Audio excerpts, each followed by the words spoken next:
প্রিয় ছাত্রছাত্রী ও বন্ধুরা, তোমাদের সকলকে আমার ইউটিউব চ্যানেল জিও পালিত টিউটোরিয়ালে স্বাগত। আমি শিক্ষক দেবব্রত পালিত।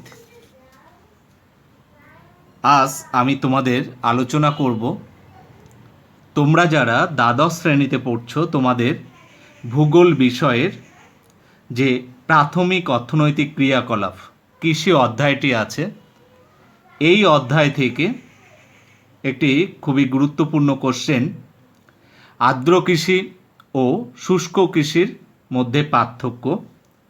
দেখো, এই কোশ্চেনটি তোমরা যারা 2021 সালে উচ্চ মাধ্যমিক পরীক্ষা দিতে যাচ্ছ, তোমাদের জন্য খুবই ইম্পর্টেন্ট একটি কোশ্চেন। কোশ্চেনটি 3 বা 4 নাম্বারের কোশ্চেন হিসেবে তোমাদের বড় কোশ্চেনের পার্ট হিসেবে আসতে পারে। তাহলে চলো শুরু করি কোশ্চেনটির উত্তর আলোচনা। দেখো, কোশ্চেনটির পার্থক্য শুরু করার প্রথমেই আমরা আর্দ্র কৃষি ও শুষ্ক কৃষির পার্থক্য উল্লেখ করার পূর্বে এই যে দুই প্রকার কৃষি কাকে বলে সেটি একটু উল্লেখ করে দিয়েছি। দেখো, প্রথমেই বলেছি আর্দ্র কৃষি কি পয়েন্ট হিসাবে। দেখো, পৃথিবীর যেসব অঞ্চলে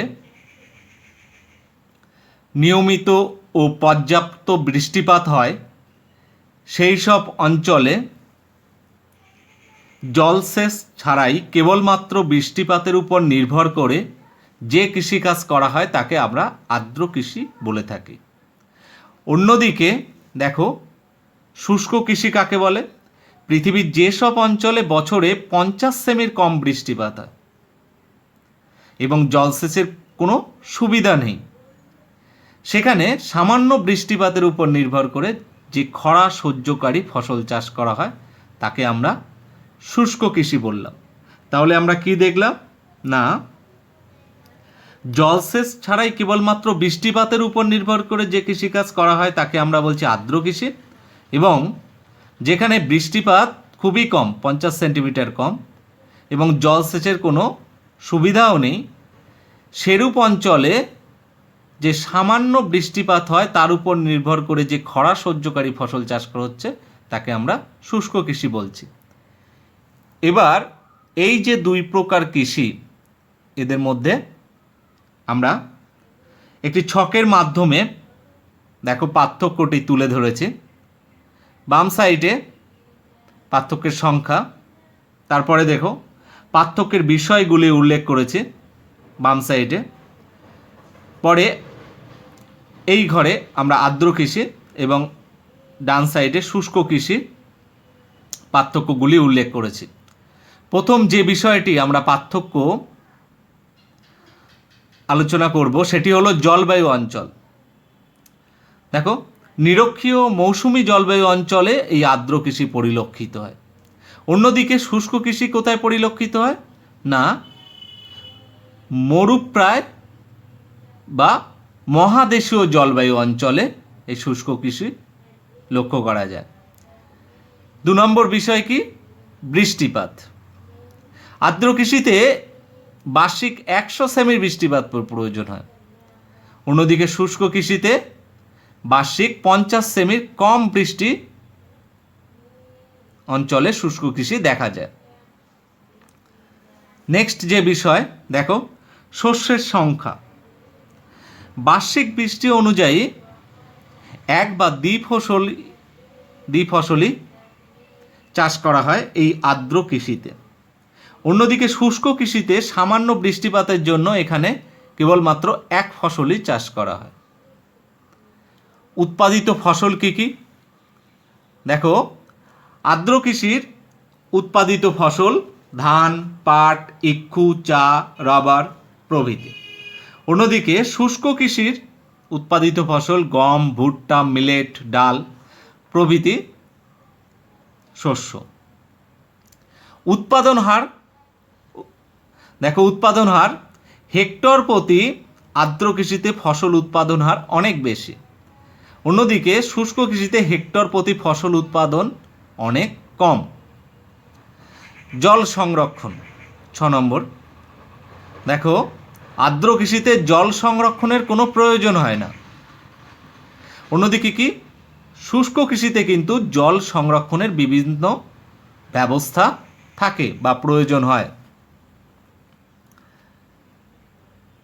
এরপরে দেখো মূলধন।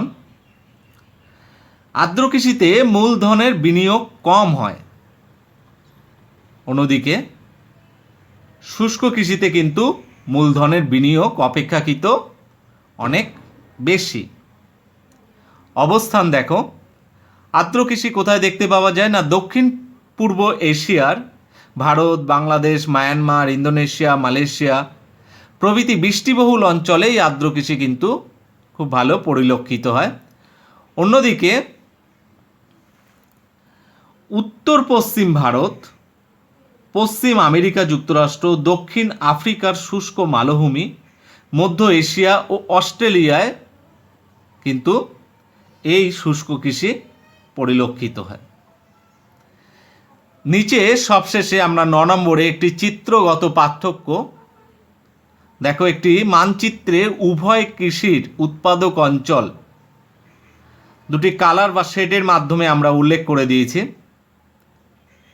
দেখো এখানে নির্দেশিকায় সেই সবুজ শেড অংশটি আর্দ্র কৃষি অঞ্চল এবং অরেঞ্জ কালারের শেডযুক্ত অঞ্চলটি শুষ্ক কৃষি অঞ্চল। এটি ওয়ার্ল্ডের মানচিত্র, এটি উত্তর আমেরিকা, এটি দক্ষিণ আমেরিকা, এখানে দেখো ইউরোপ, এশিয়া, এটি আফ্রিকা, এটি অস্ট্রেলিয়া। উপরে যে অবস্থানের জায়গাগুলি আমরা নাম উল্লেখ করেছি সেখানে কিন্তু দেখো পৃথিবীর মানচিত্র এঁকে সেই জায়গাগুলি আমরা আর্দ্র কৃষি ও শুষ্ক কৃষির অঞ্চল চিত্রের মাধ্যমে বুঝিয়ে যে চিত্রের অবস্থানগত পার্থক্য সেটি কিন্তু আমরা তুলে ধরেছি। এখানেই আমি আমার এই আর্দ্র কৃষি ও শুষ্ক কৃষির পার্থক্যের নোটটি শেষ করলাম। ছাত্রছাত্রী বন্ধুরা, তোমাদের কেমন লাগলো অবশ্যই কমেন্টস করে আমাকে জানাবে। ভূগোল বিষয়ে কোনো জিজ্ঞাসা থাকলে তোমরা অবশ্যই কমেন্ট করে আমাকে জানাবে। ভিডিওটি ভালো লাগলে তোমরা অবশ্যই লাইক করবে।